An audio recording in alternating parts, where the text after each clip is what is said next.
Bonjour à toutes et à tous et bienvenue dans Patrimoine Cash, votre émission mensuelle où l'on revient sur les sujets structurants du secteur de la gestion de patrimoine avec des experts en plateau autour de débats ou d'échanges. Et le sujet qui va nous animer aujourd'hui est le suivant: la gestion active est-elle condamnée à voir la gestion indicielle battre ses performances en raison de moindres frais? C'est la question que peuvent se poser beaucoup de professionnels, alors que aujourd'hui, selon Morningstar, les flux d'investissement sur les marchés sont majoritairement plus importants via des ETF que via les actions sur les derniers mois.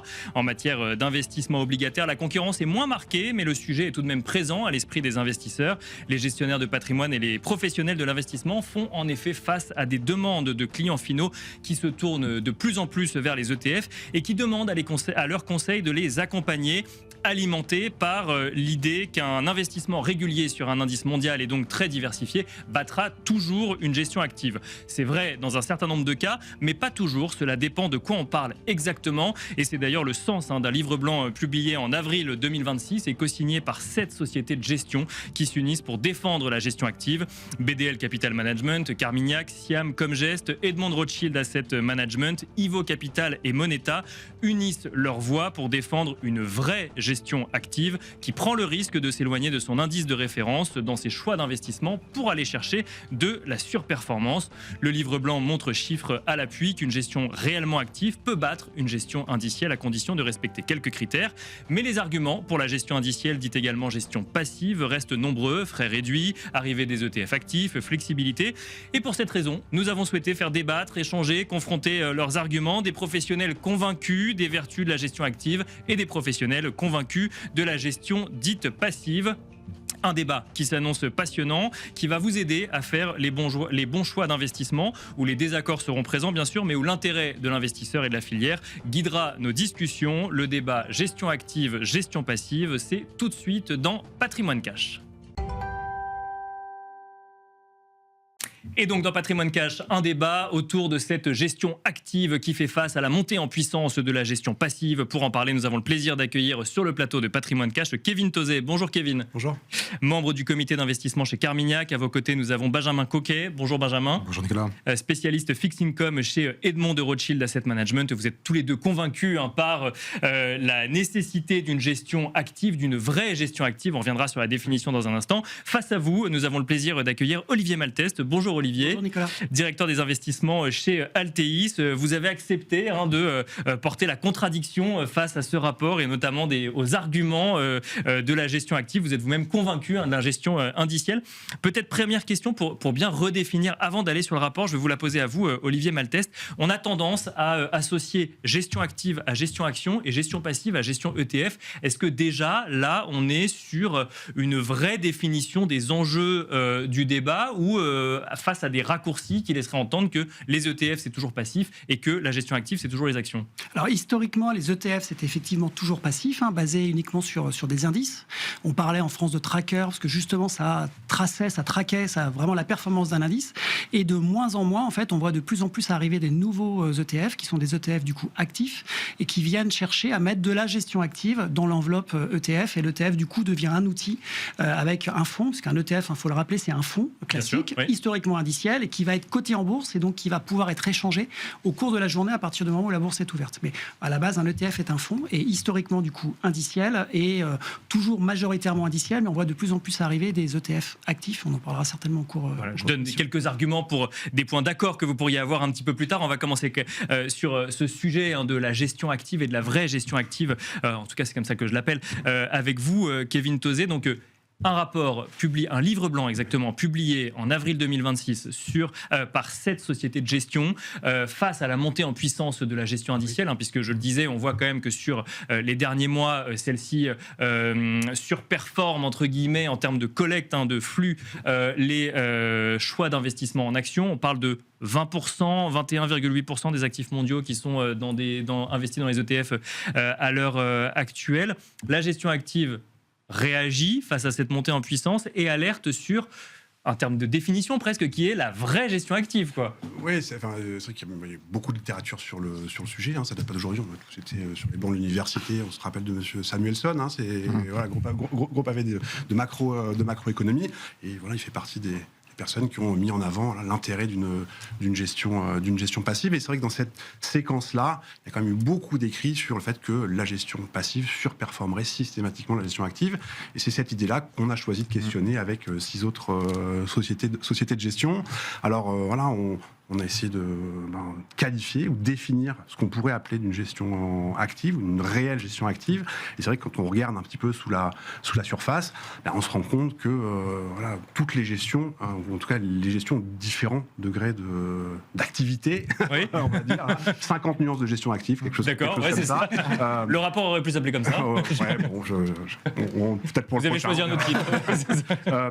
Et donc, en regardant dans les chiffres, donc on a analysé à peu près 2000 fonds globaux, à peu près 1000 fonds actions, 1000 fonds, actions européennes et 1000 fonds d'actions émergentes.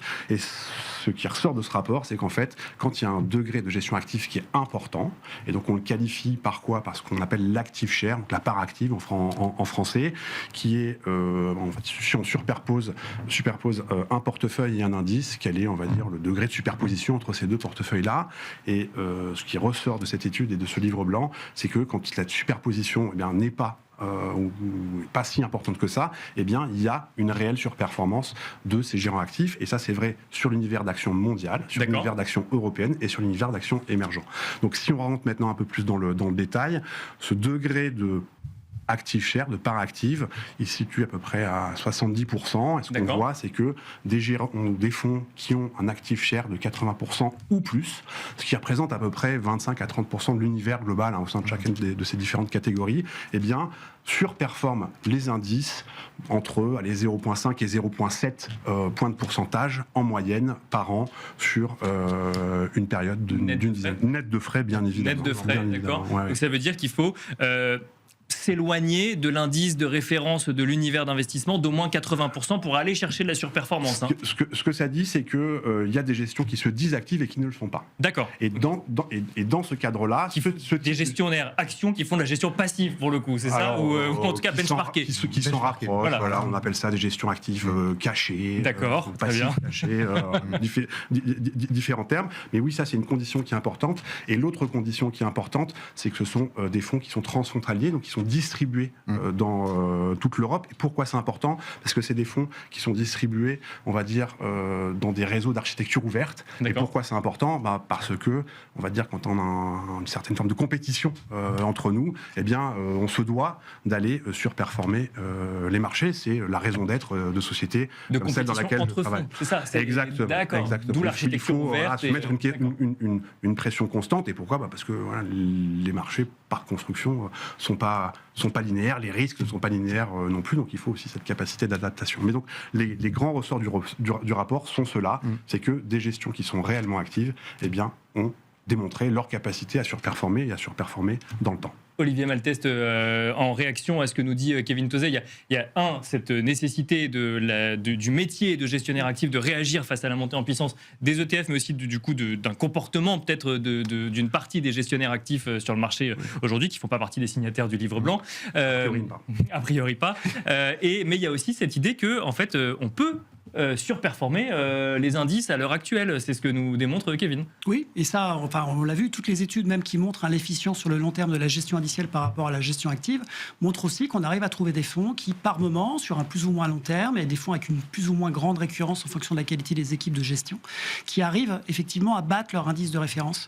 La difficulté après, c'est de repérer ces fonds. D'accord. Mais peut-être qu'au départ, moi, je trouve que le rapport, il est particulièrement intéressant, et notamment cette notion d'arriver à mesurer la partie réellement actif et de qualifier ce degré de vraiment gestion active, elle est très importante, et elle donne une visibilité aussi plus importante pour les clients qui décident d'investir en gestion active. Pour le client, bien sûr. Mais c'est vrai qu'il faut aussi l'avoir en tête, c'est que l'AMF notamment fait aussi la traque, et cherche vraiment à lutter contre les fonds qui se disent actifs et qui ne le sont pas, et qui prennent du coup des frais relativement importants. Et qui justifient des frais plus élevés en faisant une sorte de gestion benchmarkée ou indicielle. Exactement, et en fait en étant très benchmarké, et ça c'est aussi un des combats de l'AMF, en disant en fait vous trompez les investisseurs investisseurs, puisque les investisseurs ont l'impression de payer pour une qualité qu'ils ne trouvent pas et qui, de toute façon, c'est même pas à la rigueur un gérant actif qui se trompe dans ses paris, et ça peut arriver, ça arrive à tout le monde, peut effectivement ne pas arriver à surperformer le benchmark, mais ça, à la rigueur, il s'est trompé, il a fait une erreur de jugement où le marché, ça viendra ensuite, la performance viendra ensuite. C'est pas grave, il a essayé. Et le client le dira, oui, c'est ça. Client, voilà.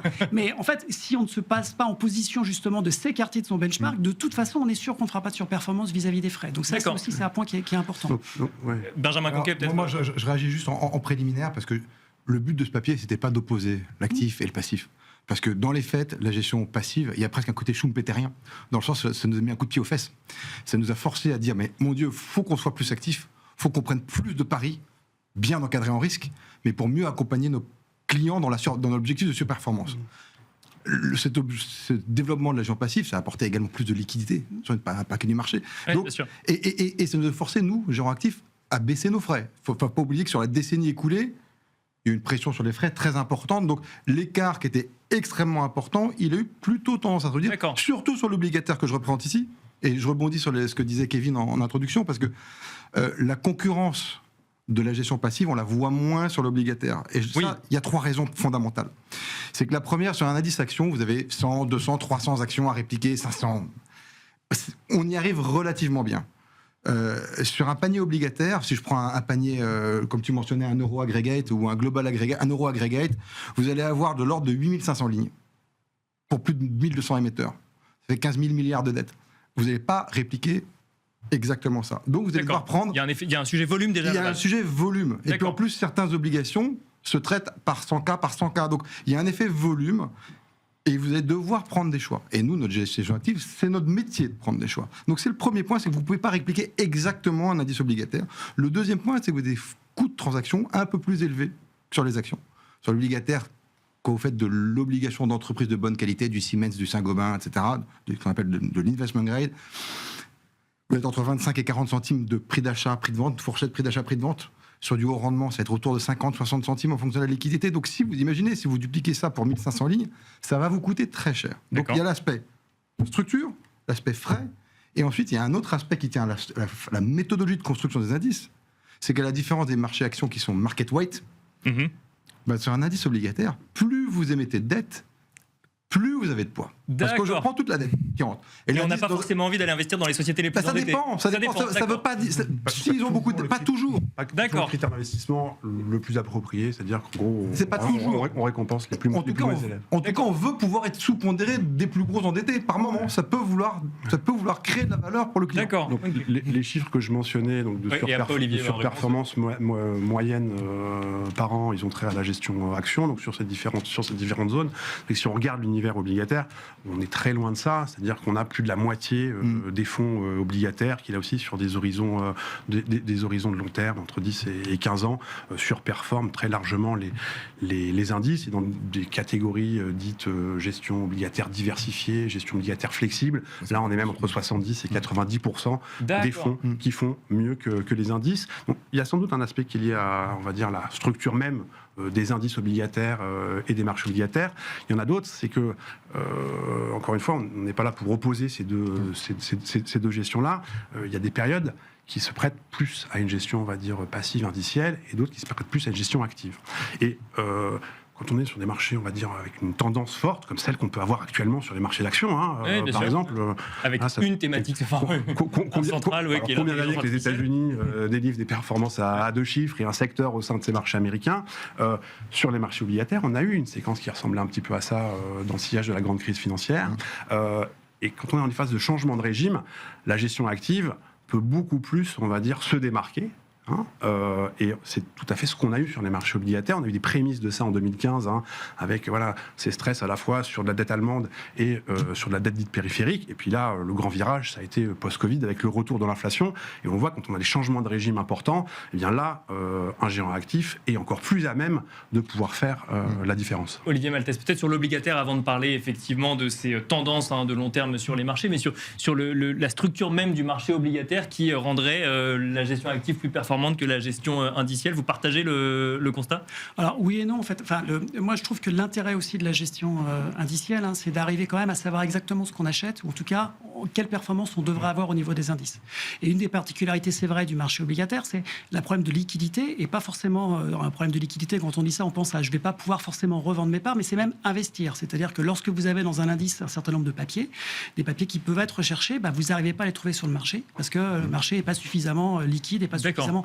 Et donc en fait, lorsque vous investissez dans un indice, si vous avez un titre qui vous intéresse particulièrement, qui est présent dans l'indice, vous serez exposé à cette performance-là, d'une manière ou d'une autre, que ce soit en réplication synthétique, mais en tout cas, vous aurez cette performance-là, puisque l'ETF a pour mission de répliquer vraiment cela. Ce qu'un gérant obligataire actif n'arrivera pas forcément à faire, parce que s'il ne trouve pas de papier, même en le payant plus cher, et donc du coup en dégradant la performance, il n'en trouvera pas, et ça arrive relativement fréquemment. Donc moi, je poserais effectivement... Donc c'est presque un argument pour les ETF, si je comprends bien dans ce que vous dites. Ce qui est vrai, c'est qu'on observe, alors peut-être pas, moi je n'irai pas jusqu'à la moitié, mais quand on regarde les différentes analyses, les deux grosses études qu'on a sur les performances et la comparaison des performances, qui ont des biais qui ne sont pas parfaits, comme tous les indicateurs, comme toute mesure qu'on arrive à faire, c'est les indices PIVA d'une part, qui sont très critiqués parce qu'ils sont faits par S&P, et donc forcément ils ont un biais, ils sont considérés par les gens actifs comme ayant un biais, puisque c'est un provider d'indices, donc forcément bien sûr, c'est meilleur. Mais on a aussi les études Morningstar qui font là pour le coup, qui offrent un service à la fois pour les gérants actifs et pour les gérants indiciels, donc qui sont légèrement moins biaisés. Et ce qui est sûr, c'est que la surperformance de la gestion indicielle par rapport à la gestion d'une manière générale, même dans le domaine action, en fonction des zones, en fonction des marchés, et plus le marché a tendance à être efficient et à être très traité, et plus c'est difficile d'arriver à faire de la surperformance. Et on le voit aussi sur les marchés obligataires globalement, c'est moins bon sur les marchés obligataires, et c'est la même chose en fonction des stratégies, en fonction des zones sur lesquelles on va voir, c'est pas la même chose. Plus là où je rejoins, plus c'est compliqué en fait. Exactement. Parce qu'autant sur du global souverain, l'ETF peut être compétitif, mais dès que vous rentrez sur des niches de subordonnés, de high yield, d'émergents, de très longs, de structures, là, c'est... là, il faut être capable d'aller chercher. Il faut être capable d'aller voir le papier, de l'analyser. C'est pas exactement le même métier. Et c'est très lié à la philosophie de l'investissement. C'est exactement ce que vous disiez, Kevin, en préambule. C'est-à-dire qu'on l'a tous vu dans les études académiques, on l'a tous vu sur les bancs de l'université. Le principe de base de la gestion indicielle, c'est de dire que les marchés sont efficients. Et que donc, à partir du moment où les marchés sont efficients, il est impossible de faire de la surperformance. Et l'efficience des marchés, si on peut considérer qu'elle est, même si elle n'est pas intégrale, qu'elle est là vraiment sur les marchés développés actions, c'est sûr que lorsqu'on va sur des marchés qui sont beaucoup moins traités, le marché est là pour arriver à donner une valeur vraiment aux entreprises. Si ce n'est pas suffisamment traité, s'il y a des contraintes pour arriver à traiter, s'il y a des contraintes de liquidité, s'il y a moins d'informations données ou d'informations de moins bonne qualité qui est donnée sur les marchés, là, pour le coup, un gérant qui connaît... Exactement. Donc, il faut vraiment voir. On parle souvent des petites ou moyennes capitalisations. Là, clairement, la gestion active apporte quelque chose si on veut être là sur du long terme. Si après, on veut jouer vraiment des choses macroéconomiques sur le fait d'arriver à faire de l'exportation ou pas, d'arriver à faire ce genre de choses, l'augmentation du coût du crédit ou ainsi de suite, on peut ponctuellement arriver sur de la gestion indicielle à capter cette idée-là macroéconomique. Sur du long terme, si on veut vraiment aller chercher à avoir la sélection de titres, là, pour le coup, c'est un exemple parmi d'autres, il y a des endroits où la gestion active, effectivement, apporte beaucoup plus. Kevin Tauzet, vous vouliez réagir ? Oui, je dirais deux choses vis-à-vis de ça. C'est vrai que sur des grandes entreprises, on va dire, les mécanismes qu'on appelle de découverte de prix, ils existent. La preuve, on voit la volatilité qu'on peut voir actuellement sur les marchés, même sur les grands marchés de la tech américaine. Mais c'est d'autant plus important sur des entreprises de taille plus petite, qui sont introduites en bourse il n'y a pas très longtemps, où là, les approches des équipes managériales, les stratégies d'entreprise, est-ce que c'est la bonne, en tout cas, est-ce qu'elle est jugée comme étant la bonne par les investisseurs, donc par les détenteurs de ces entreprises-là, ça nécessite quand même qu'on puisse confronter des idées et pas qu'on ne se contente pas, entre guillemets, d'aller acheter un instrument financier ou une entreprise parce qu'elle est dans l'indice. Donc ça en est un. Et je crois qu'il y a quand même un deuxième élément qui est important, c'est que acheter, on va dire, la gestion indicielle, elle part du postulat qu'un investisseur, son objectif avant tout, c'est d'aller investir sur des entreprises qui ont été sélectionnées, alors soit par la quantité de dettes qu'elles ont émises, soit par la taille de leur capitalisation boursière, au prix le plus faible possible. Et je crois quand même qu'il y a beaucoup d'investisseurs dont les objectifs ne se cantonnent pas à ça. C'est-à-dire que, on parle sur les marchés obligataires, pourquoi est-ce qu'il y a une gestion active ou pourquoi est-ce que les parts de marché de la gestion indicielle plutôt reculent par rapport à de la gestion active sur ces marchés obligataires, parce qu'on a eu des investisseurs qui font face à une vraie problématique. Comment est-ce qu'on fait pour, on va dire, gérer un portefeuille ou additionner ou essayer de ne pas additionner du risque de crédit et du risque de taux. D'accord. C'est pas quelque chose qui peut être fait comme ça au niveau d'un indice. Ça demande une réflexion et de passer un ordre. Donc ça, c'en est un. On se rappelle, on est encore dedans, hein, l'essor des fonds à maturité. Ben, là aussi, il y a beaucoup d'investisseurs pour qui avoir, on va dire, une indication sur quelle sera ou quelle pourrait être leur performance moyenne sur un horizon de temps et d'avoir, on va dire, ce qu'on appelle une maturité fondante, donc d'avoir des risques qui décroissent avec le temps, c'est aussi important. Et ça, c'est bien un service que peuvent apporter, je crois, des gérants actifs. Parce que dans Alors, Benjamin Conquet, ensuite Olivier Maltès. Vous allez voir, typiquement sur cette dynamique commerciale, parce que toutes les sociétés de gestion, depuis 5-6 ans, sont allées de leur fonds datés, plus ou moins. Oui, bien sûr. On a beaucoup parlé dans une émission patrimoine sur ce plateau. Absolument. Et en fait, la beauté de cette problématique-là, c'est que vous pouvez en fait mixer des maturités, des devises, des instruments, des seniorités. Chose que quand vous faites un ETF, vous êtes, entre guillemets, scotché par le canal que vous voulez emprunter. Et on peut pas mixer plusieurs je vais faire du taux fixe à 28. Voilà. Ou du crédit corpo en 29.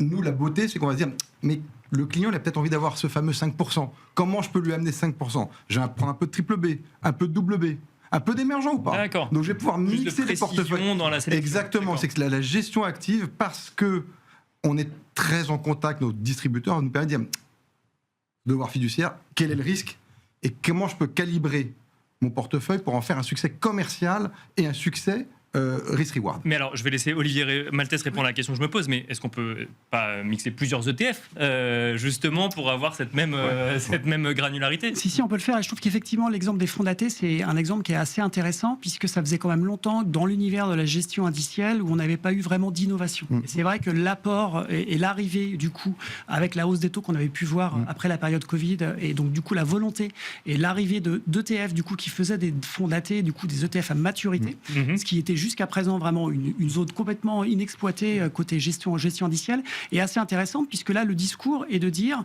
au lieu de faire de la sélection vraiment d'émissions, en se disant là, j'ai un risque de défaut qui est relativement faible, en tout cas qui est bien donné par la valorisation et le rendement attendu sur le titre, on va prendre toutes les émissions, donc suffisamment grandes, et en faisant un certain nombre de filtres, de controverses, MSCI et ainsi de suite pour le côté ESG, mais on va prendre toutes les émissions, on va les répartir exactement comme dans l'indice, et ce qui fait que, et on va faire des frais beaucoup plus bas, et ce qui fait qu'on aura peut-être des défauts jusqu'à maturité, mais comme les poids seront beaucoup plus faibles, la différence entre les frais et la différence entre la rentabilité attendue viendra en fait neutraliser complètement et sera plus bénéfique. Donc, c'est encore un peu trop tôt pour avoir l'historique et de regarder ce qui se passe en termes de performance, mais là c'était relativement intéressant, je trouve, comme approche, parce qu'on est clairement dans la gestion indicielle, on n'est pas dans quelque chose qui essaye de venir, et en disant voilà, vous avez les deux approches classiques, soit vous faites confiance à un gérant et vous êtes prêt à payer ce gérant pour aller vraiment sélectionner les bonnes émissions, soit vous dites je préfère être plus diversifié, moins payé, et je pense que ce sera plus rentable, et en tout cas je sais exactement ce que j'achète. Et pour revenir à votre question, Nicolas, il y a eu ensuite énormément d'émetteurs qui ont suivi du coup iShares, qui a été le premier à introduire ça, qui venait des États-Unis, et qui l'ont fait à leur manière, c'est-à-dire soit en restant sur du souverain, soit en restant plutôt que sur des obligations d'entreprise, et donc on peut effectivement mixer et se refaire son portefeuille, ce qui revient à faire de la gestion, puisque vous allez chercher vos supports et vous faites de la gestion. Alors je vois que vous vouliez réagir, messieurs, puis après moi je reviendrai sur les actions, mais peut-être Kevin ou Benjamin. Oui, bien sûr. Ensuite, moi j'ai deux commentaires sur le point que je viens de mentionner. Le premier, c'est, si je me trompe, mais alors corrige-moi, c'est que de mémoire, ces iShares, ils sont uniquement IG ou uniquement à yield. Donc, dans les faits, tu peux allouer sur ton ETF, mais tu ne vas pas avoir un portefeuille qui te fait les deux en même temps, essayer de jouer les rising stars. D'accord. C'est ça qui est intéressant. Autre point qui, pour moi, gérant obligataire, est absolument crucial, c'est que le gérant actif, il est toujours testé par les syndicats bancaires pour le primaire. Combien t'en veux de ce papier ? À quel prix ? T'achètes à 6%, à 6,50. Donc moi, sur le primaire, je suis testé tous les jours. Et il y a une sorte de cercle vertueux. Plus vous êtes bon en gérant actif sur le crédit, plus vous êtes gros, plus vous êtes testé, et mieux vous êtes alloué sur le primaire. Normalement, quand vous répliquez un indice, le primaire, vous n'avez pas le droit de le faire. Vous le faites quand l'indice est rebalancé en fin de mois. Certains ETF le font, mais normalement, vous ne le faites que quand l'indice est rebalancé.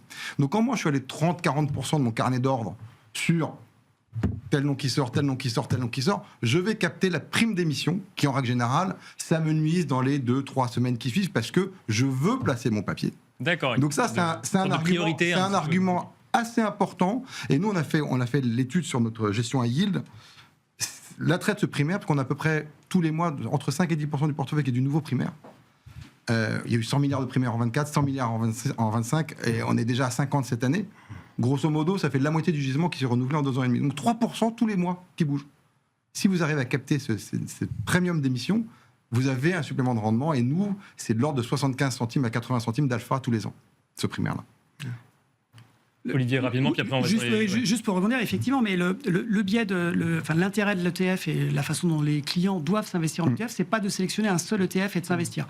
C'est exactement, et on l'a vu beaucoup sur du retail, notamment des gens qui ont fait du MSCI World en se disant c'est facile, après tout j'ai besoin de payer personne. L'année dernière, ne serait-ce qu'avec l'effet euro-dollar, les clients se sont dit ah bah tiens c'est bizarre, je comprends pas, j'ai 9% de lag. Ah bah oui, mais c'est l'évolution de l'euro-dollar. Donc en fait, il faut toujours utiliser l'ETF comme une brique d'investissement et s'en servir pour faire des allocations et pour construire. Absolument. Et donc, au travers de plusieurs ETF, du coup. Exactement. Donc moi, j'ai envie de dire, plus un ETF va être pur et va vraiment être sur une zone spécifique, plus il va être intéressant, puisqu'on va pouvoir l'utiliser, on sait exactement ce qu'on achète et construire ensuite. Plus il sera transparent. Ce qu'on va faire. Exactement. Kevin, alors peut-être que vous voulez réagir à ça, parce que sinon j'ai une question un peu piège pour vous. Non, alors je vais commencer à réagir. Après votre question piège.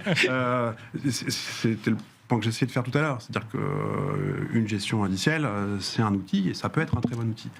C'est pas une solution. Pas une philosophie d'investissement. Et donc, encore une fois, les investisseurs, pour beaucoup d'entre eux, leur problématique, ce n'est pas que aller s'exposer à un marché donné à un moment donné. Ça peut aller au-delà de ça, et donc ça peut être avoir un rendement cible, une date de sortie, parce qu'on a des enfants qui vont faire des études, un appartement acheté, qu'une voiture, que sais-je. Alors, ma question, j'appelle ça une question piège, mais vous devez l'avoir tous les jours, donc à mon avis, ça devrait aller. Ou pas. On a des CGP qui font face à une demande de plus en plus conséquente de la part de clients finaux qui sont adressés par un marketing où ils entendent qu'il suffit d'investir régulièrement sur un MSCI World et puis ça suffit à capter la performance du marché. Ouais. On voit que les indices actions, et notamment le S&P 500, ont des performances effectivement tout à fait honorables, mais qui sont portées par très peu de valeur, de la tech, de la thématique intelligence artificielle. Il y a un sujet concentration des indices et il y a un sujet pourquoi est-ce que j'irais chercher une gestion active quand il me suffit de suivre une tendance aussi phénoménale que celle qu'on voit actuellement sur les marchés actions, Kevin? Alors, je vais un peu vous dire, c'est un peu comme la troisième avant-scène, c'est-à-dire que qui est le gagnant de cette tendance pluriannuelle? Vous pouvez le dire aujourd'hui. On peut dire aujourd'hui, ah oui, les semi-conducteurs aux États-Unis, ils sont en hausse de 50% tous les ans depuis 2 ans. Est-ce que ça veut dire qu'ils vont être en hausse systématiquement 50% dans 2 ans? J'en suis pas convaincu. Possible, mais possible, ça ne veut pas dire probable. En tout cas, quel degré de probabilité qu'on peut y accorder? Ça, c'est un premier élément. Et le deuxième, c'est que cette gestion indicielle, elle a tendance à amplifier les mouvements. D'accord. Et donc, c'est un peu comme si votre principal, facteur, indicateur fondamental, c'est ce qu'on appelle le momentum, c'est-à-dire on achète ce qui monte et on vend ce qui baisse. En gros, donc ça peut marcher un certain temps, mais il y a quand même un certain nombre de risques qui sont attachés à cela, et notamment d'avoir une performance de marché de plus en plus recentrée. Et en général, je ne suis pas une boule de cristal, mais en général, c'est plutôt des moments où il faut faire un petit peu attention, c'est-à-dire que quand on a des marchés qui sont tirés par littéralement une poignée de valeurs, je crois qu'au moment où on se parle, il y a 5 valeurs dans le S&P 500 qui sont effectivement sur leur plus haut historique, les 495 autres n'y sont pas. C'est plutôt des moments où il faut faire un petit peu plus attention, avoir un degré de prudence un peu plus élevé que quand c'est pas le cas, quand il y a plusieurs valeurs qui portent les indices. Donc ça, c'est un élément de réponse. Et là aussi, je veux dire, l'IA, c'est sans doute une lame de fond, mais c'est pas la seule. Je veux dire, vous regardez la performance d'actions italiennes. Quand même une vague assez impressionnante sur les marchés aujourd'hui. Vous regardez la performance, je sais pas, alors, si on parle de gestion indicielle, si on regarde la performance par exemple d'un indice d'actions bancaires sur 5 ans, ça fait mieux que la moyenne des actions du secteur technologique aux États-Unis. D'accord. Et donc, c'est pas les seules lames de fond, il y en a d'autres. Et donc, quand on parle de diversification, là aussi, c'est important. C'est-à-dire que quand on investit sur un indice, encore une fois, je pense qu'il faut, je suis pas là pour dire si c'est bien, c'est pas bien, mais il faut être au courant des risques que ça contient. De facto, on s'expose à hauteur de 35-40% à un secteur. On s'expose à un nombre de valeurs extrêmement réduit, c'est-à-dire que les 10 principales valeurs au sein des grands indices internationaux, ça représente un point extrêmement important de ces indices-là. Donc la distribution de la diversité des émetteurs, elles font très très vite. Ça, c'est un facteur d'attention. Et le deuxième, vous parliez tout à l'heure de est-ce qu'on peut, empiler ou combiner différents indices, oui, on peut le faire. Par différents ETF, oui, pour par exemple, avoir une gestion active en ETF. Là aussi, je pense notamment pour l'investisseur, on va dire particulier, on se dit sur le papier, je sais pas, on achète un indice d'actions américaines. Bon, très exposé au secteur technologique, on se dit on va investir sur des actions émergentes, on a acheté un indice, il y a plus d'actions technologiques dans les indices émergents que dans les indices américains. Et donc en fait, on diversifie pas là, on empile du risque. Olivier Maltès, est-ce qu'il n'y a pas un sujet quand même sur la concentration des indices à l'heure actuelle avec ces valeurs technologiques qui prennent le pas sur tout le reste en bourse et notamment sur les plus grands indices? Alors moi j'avais deux arguments, un qui allait dans le sens de mes amis de la gestion active, qui était de dire qu'effectivement la structure de marché qu'on voit depuis 3 ans, elle est extrêmement compliquée pour les gérants actifs, notamment parce qu'ils ont des critères de diversification qui sont allégés sur la gestion indicielle pour pouvoir répliquer les indices. Et lorsque vous avez certaines valeurs qui pèsent très très lourd dans les indices et que vous êtes capé de toute façon, même si vous les acheter, vous ne pouvez pas en acheter plus de 10% pour respecter vos contraintes de diversification et qu'il y en a beaucoup plus dans l'indice, forcément, vous ne pouvez pas arriver à concurrencer la gestion indicielle. Donc ça, c'est vrai que c'est un temps qui est difficile et qu'il faut saluer les gérants actifs qui arrivent à battre le marché puisque la structure de marché, ça c'était le côté... Vous vous sentez concerné? Absolument. C'était le côté un petit peu gentil. Voilà. Non, mais il faut reconnaître, et on n'est pas là pour s'opposer de toute façon. Oui. Mais là, par contre, où moi, je mets toujours un bémol et je souris toujours lorsque j'entends que les ETF sont responsables d'une concentration de marché relativement importante. Alors, c'était pas ma question, mais c'était ma deuxième question. Donc c'était pour répondre aussi, c'est que en fait, dans ce cas-là, on a vu une sous-performance quand même de la technologie américaine entre octobre et mars, pour résumer, sur les marchés, et qu'on n'a pas vu de baisse de flux vraiment sur les ETF, et qu'on a quand même vu cette chose-là. Parce que, et vous l'avez rappelé en préambule, en fait, la gestion indicielle reste encore minoritaire, largement minoritaire par rapport à la gestion active, et que la gestion active, on peut penser aux hedge funds, mais même les gérants actifs un peu traditionnels peuvent faire du levier sur leur prise de position. Ils sont encore en capacité à avoir ce rôle de reconnaissance de prix et de faire bouger les prix lorsqu'il y a des doutes, parce que par moment il y a des doutes évidemment sur les valeurs d'intelligence artificielle. Et donc on a vu quand même cette grosse sous-performance des actions américaines et technologiques sur cette période-là. Donc effectivement, on pourrait avoir un problème si tout le monde et si tous les flux étaient uniquement portés, si tous les encours étaient portés sur la gestion indicielle. Il y aura une vraie question de philosophie sur est-ce que le marché peut exister. On en est vraiment très très loin et on l'observe sur les performances globalement. Le risque mis en avant par le livre blanc sur le risque que ça fait peser sur la filière, si tout le monde investit en ETF demain et plus en gestion active, c'est un risque qui vous alerte, Olivier Maltest? Non, ce qu'on voit, et ce qu'on voit aussi notamment auprès des distributeurs globalement, ou auprès des CGP, c'est qu'en fait toute la filière est en train quand même depuis plusieurs années de se transformer, de bouger en termes de rémunération, en termes de mode de fonctionnement globalement sur l'industrie. Et ce qui est vrai, c'est aussi pour ça, on l'a dit tout à l'heure, que l'AMF cherche à sortir les fonds qui sont très benchmarkés et qui appliquent des frais identiques à ceux qui font réellement de la gestion active. C'est qu'on est en train globalement d'avoir une structure de frais qui va se modifier progressivement. On en parlera peut-être tout à l'heure, mais il y a les ETF. On peut en parler maintenant. Les ETF actifs qui arrivent et qui globalement ont des frais relativement plus bas que des fonds actifs traditionnels. C'est vrai que je voudrais réagir dessus, mais c'est souvent présenté les ETF actifs comme des OPCVM en ETF avec des frais réduits. Donc on en parlera, mais je vous laisse finir, Olivier. Et donc voilà, donc on voit qu'effectivement il y a des débats sur les rétrocessions au niveau européen. On a un certain nombre de choses qui font que globalement toute la filière doit trouver, parce que on a tendance facilement à dire au CGP, mais c'est facile, faites-vous payer par honoraire. Les clients sont pas forcément prêts pour payer par honoraire, et donc c'est pas facile lorsqu'on est CGP aujourd'hui de continuer à être rémunéré et continuer à travailler efficacement, et parce qu'on a besoin de pouvoir passer du temps avec ses clients, on a besoin d'avoir une rentabilité dans son cabinet, c'est assez logique. Tout travail mérite salaire, et donc c'est vrai que tout ça change, et on le voit, les clients de plus en plus, même si la notoriété globalement sur l'échelle des Français et des particuliers français des ETF reste relativement faible, on est en dessous de 40% sur la population française qui sait ce que c'est qu'un ETF, on voit globalement de plus en plus de clients qui réclament et qui veulent des CGP qui font des ETF parce que les clients le demandent. Exactement. Benjamin Conquet, un mot peut-être alors effectivement, il y a un sujet frais, c'est d'ailleurs souvent l'argument premier mis en avant par les ETF, mais ce que nous dit Olivier Maltès, c'est qu'il y a derrière ce sujet frais, il y a un sujet de financement, un peu de réorganisation du financement de toute la chaîne de valeur. Les frais, indéniablement, c'est un des gros succès de la filière de gestion passive.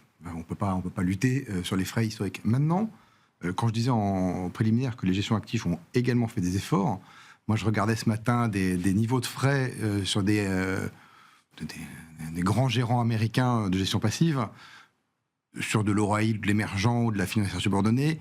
C'est des ordres de gestion de 45 à 50 centimes. D'accord. Qui sont très proches de ce que les gérants actifs offrent en clean share. D'accord. sur l'obligataire. D'ailleurs, c'est intéressant Donc parce que c'est plus un sujet, là, c'est ça ? c'est encore un sujet, mais je parle de l'obligataire là. Ce qui est intéressant de voir, c'est que dans la gestion active, qu'est-ce qui est le plus cher ? C'est la gestion action. Et la gestion obligataire est plus modérée en termes de frais, c'est normal. Il y a plus d'espoir de rendement sur la gestion action. Nous, sur la gestion obligataire, ce qu'on veut, c'est éviter les pétards et vous donner le coupon, le carry, le fameux rendement.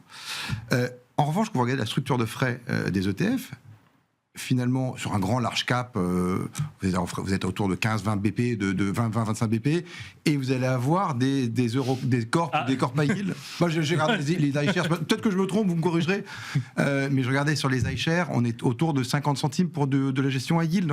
Donc, c'est ça qui est étonnant, c'est que sur la gestion active, on est plus cher sur la gestion action, et sur certains exemples d'ETF, la gestion passive obligataire est plus chère. Bon, ça souligne bien que c'est pas facile de répliquer l'obligataire. Oui, il rapidement, il reste 7 minutes pour information. Parce que... non, mais la pression sur les frais, on les voit aussi globalement sur les ETF. Donc ça c'est vrai, c'est que... Vous faites aussi face à une pression sur les frais sur les ETF. Alors moi, j'ai investi dans les ETF, donc c'est plutôt bon pour les clients. Je fais partie des gens qui mettent la pression. Non, mais ce qu'on voit, c'est que par exemple, nous, quand on fait des allocations avant, on avait tendance à dire qu'on s'engageait à avoir une allocation qui ne dépasserait pas 30 BP de frais de gestion globalement sur nos allocations. Aujourd'hui, sur les expositions classiques, c'est-à-dire si on retire l'ESG, si on retire ce genre de choses, on a sans problème à 20 BP. Donc on a forcément, on a en 10 ans, on a sans problème réduit de 10 points de base globalement la tarification qu'on voit sur les ETF. Et ça, il y a une pression, il y a un effet volume. Il y a un effet volume, il y a un effet compétition qui devient de plus en plus gros. Et à côté, on voit arriver des nouveaux ETF qui peuvent être des ETF thématiques sur lesquels il faut faire très attention, des ETF actifs sur lesquels il faut vraiment regarder. Et c'est vrai que la gestion ETF se complexifie de plus en plus et va se rapprocher. Une vraie difficulté sur la gestion active, et je pense qu'on se rejoindra là-dessus, c'est d'arriver à sélectionner son bon gérant, d'arriver à savoir exactement comment le gérant va travailler et ce qu'il apporte réellement comme valeur ou ce qu'il cherche à apporter. Et de plus en plus, avec le mouvement qu'on a d'élargissement des gammes en ETF, on a la même difficulté, c'est-à-dire qu'on avait d'abord eu les ETF sectoriels sur le côté action, maintenant du thématique. Un secteur, c'est relativement simple, c'est normé. Thématique, il faut vraiment aller regarder. Sur les 3 derniers mois, je pense qu'il y a une dizaine d'ETF SpaceX qui sont... du spatial est explosé. L'entreprise n'est même pas introduite en bourse. Donc il y a des fournisseurs de gestion indicielle qui disent qu'ils vont refaire la performance d'un actif qui n'est pas encore coté. Oui, bien sûr. On voit des indices, et on n'aura peut-être pas le temps, on voit des indices qui bougent. Les phénomènes d'abus, ils existent aussi sur ce volet-là. Et donc ça se complique de plus en plus. C'est-à-dire ce qui pouvait paraître simple en disant un ETF indiciel, ça réplique un indice, donc on prend l'indice et puis voilà, on sait exactement ce qu'on fait. De plus en plus, il faut passer du temps pour regarder exactement ce qu'on achète, parce que cette gestion-là se complexifie, et c'est ce qu'on observe vraiment. Et donc ça ne veut pas dire qu'il faut regarder sans réfléchir à ce qu'on a.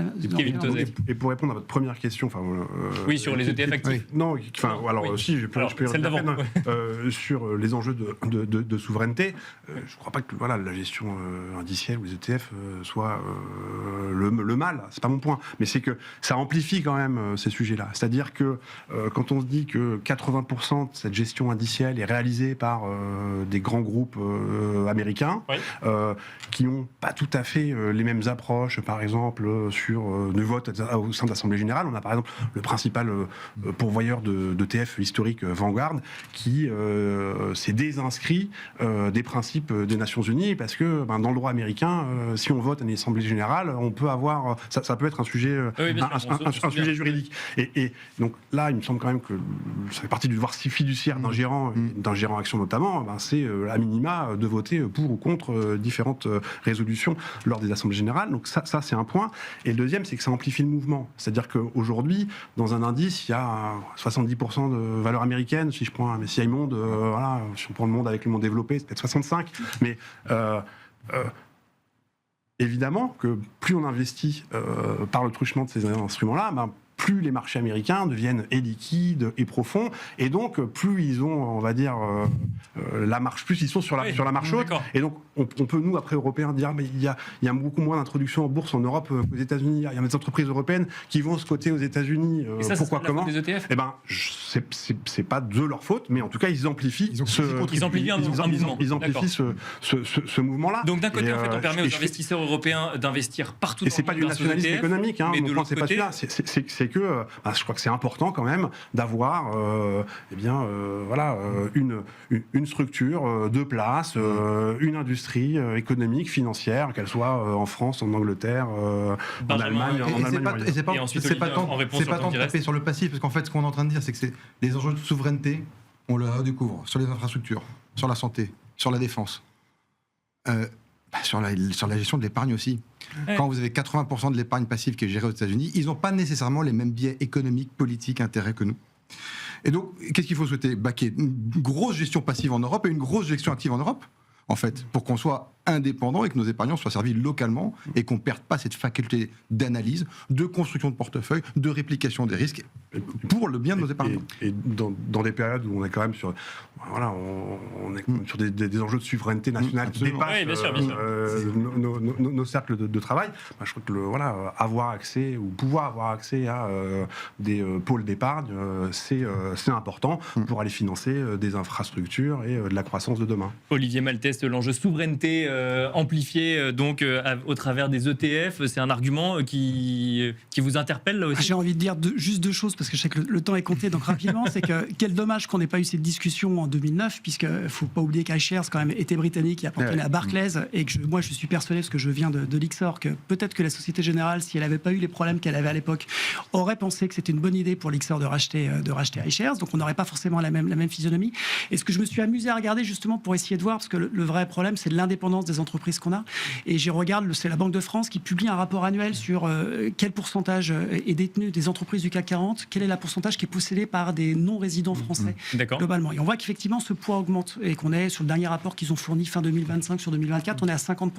Par contre, quand on regarde plus en détail, ce sont les Européens non français qui détiennent de plus en plus, et les Américains sont plutôt sortis sur les dernières années. Pourquoi ? Parce qu'ils viennent essentiellement non pas pour avoir des vues souveraineté, je ne dis pas qu'il n'y en a pas du tout, mais c'est surtout son recherche de performance, et ils ont plutôt été inquiets sur les performances, à mon avis, des actions européennes, et donc ils sont plutôt ressortis notamment du CAC 40. Donc les ETF sont évidemment pas responsables de cette souveraineté, qui a un enjeu de souveraineté certainement, et c'est quelque chose qu'on peut regarder, qu'il faut regarder.